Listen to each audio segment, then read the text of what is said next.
58:4. మీరు మీరు కలహపడుచు వివాదము చేయుచు అన్యాయముగా గుద్దులాడుచు ఉపవాసం ఉంటారు. కంఠధ్వని మీ కంఠధ్వని పరమున వినబడుచున్నట్లుగా మీరు ఉపవాసం ఉంటారు. మీరు ఇప్పుడు ఉపవాసం ఉందరు. అందులో ఇంకొకటి చదువు. అట్టి ఉపవాసము నాకు అనుకూలమా? చాలు, కూర్చోండి. అట్టి ఉపవాసం నాకు అనుకూలమా? ఉపవాసం ఉన్నప్పుడు అక్కడ చక్కగా మనము మాట్లాడుతుంటే చక్కగా వినపడతాయి ఆ మాటలు. ఉపవాసం ఉన్నప్పుడు గుద్దులాడుకోకూడదట, పంచాయతీలు పెట్టుకోకూడదంట, గొడవలు పెట్టుకోకూడదంట. అట్టి ఉపవాసము నాకు ఇష్టమైనటువంటిది కాదు. మీరు అనుకుంటున్నారు ఆ ఉపవాసము పరలోకానికి నా దగ్గరికి చేరతాదని మీరు అనుకుంటున్నారు, కానీ అది నా దగ్గరికి చేరదు. అలాంటిది నాకు ఇష్టమైనటువంటిది కాదు. కొంతమంది ఏం చేస్తారంటే ఉపవాసం ఉన్నప్పుడు పనులకు వెళ్తారు. కొంతమంది ఏం చేస్తారంటే ఇక ఊర్లలోకి వెళ్తారు. కొంతమంది ఏం చేస్తారంటే ఊరు దగ్గరనే ఉండి నేను ఇక్కడనే ఉపవాసం ఉండొచ్చా అంటే ఇవన్నీ దేవునికి ఇష్టమైనటువంటిది కాదు. కొంతమంది నామకార్థుల భక్తులు చెప్పడం వలన మనసు అంతా చేంజ్ అయిపోయి మీ బ్రతుకులంతా ఖరాబ్ అయిపోతున్నాయి ఆ విధంగా ఉండి. అంటే మనోళ్ళు కాదు, కొంతమంది ఉపవాసం ఉన్నప్పుడు మేలు కలగట్లేదంటే ఇది అట్టి ఉపవాసము నాకు ఇష్టం కాదని దేవుడు చెప్తున్నాడు.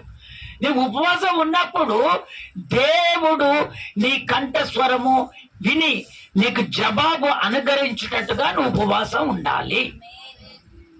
గుద్దులాడుకుంటూ ఉపవాసం ఉంటే అది మంచి పద్ధతి కాదు. వాళ్ళు ఉపవాసం ఉండి గొడవ పెట్టుకుంటారు. ఆ గొడవ పెట్టుకున్నటువంటి దేవునికి ఇష్టమైనది కాదని దేవుడు చెప్తున్నాడు. ఏమన్నంటే నేను 10 సంవత్సరాలు నమ్ముకుంటానంటారు. ఏమన్నంటే నేను 20 సంవత్సరాలకి వెళ్ళినాము. ఇవన్నీ ఎంత వ్యర్థమే.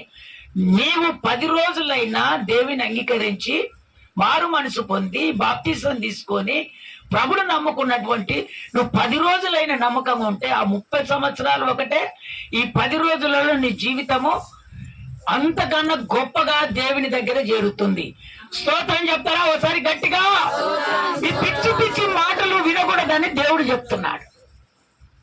ఇవన్నీ విని మన కుటుంబాలను మనం ఖరాబు చేసుకుంటాం. స్తోత్రం చెప్తారా ఒకసారి గట్టిగా? చదవండి. కీర్తన భక్తుడు ఏమంటున్నాడు? కీర్తనల పుస్తకము 5వ అధ్యాయం 3వ వచనం. యెహోవా ఉదయమున నా కంఠస్వరము నీకు వినబడును. ఉదయమున నా ప్రార్థన నీ సన్నిధిని సిద్ధము చేసి కాచి ఉందును. చూసావా ఈ భక్తుడు చెప్తున్నటువంటి మాట? ఈయన ఉపవాసం ఉండి ఉదయం పూటగానే లేచి ఉపవాసం ఉండి కంఠస్వరము దేవుడికి వినిపింపజేస్తున్నాడు. మరి ఈ 6 రోజులు, ఇది 7వ రోజు నువ్వు ఉపవాసం ఉండి కన్నీరు కాచి నీ కంఠస్వరము దేవునికి వినపడిందా? వినపడింది. ఖచ్చితంగా మీకు దేవుడు మేలు చేశాడు. స్తోత్రం చెప్తారా ఒకసారి గట్టిగా? ఒకవేళ ఆ విధంగా తెలియనటువంటి వాళ్ళు మళ్ళీ ఉపవాసం ఉన్నప్పుడు ఇదిగో ఉదయం పూట నేను చేస్తున్నటువంటి ప్రార్థన నీ కన్నీరు దేవునికి వినపడేటట్టుగా నువ్వు ప్రార్థన చేయాలి. పనులకు వెళ్ళి కాదు, ఇంటి దగ్గర ఉండి కాదు. నువ్వు ఉపవాసం ఉన్నప్పుడు దేవుని సన్నిధిలో ఉండి ప్రార్థన చేసుకున్నప్పుడు ఆ ప్రార్థనకు దేవుడు ఖచ్చితంగా ప్రతిఫలం ఇస్తాడు. స్తోత్రం చెప్తారా ఒకసారి గట్టిగా? ఇంకొకసారి గట్టిగా చెప్తారా? అందుకనే దేవుని బిడ్డలారా, ఉదయం పూట నువ్వు ప్రార్థన చేసి ఉపవాసం ఉన్నప్పుడు దేవుని దగ్గర ఖచ్చితంగా మేలు పొందుకుంటావు. చదవండి దేవుని వాక్యము 1వ సామెయేలు పుస్తకము 7వ అధ్యాయము 6వ వచనం. 7వ అధ్యాయము 6వ వచనం.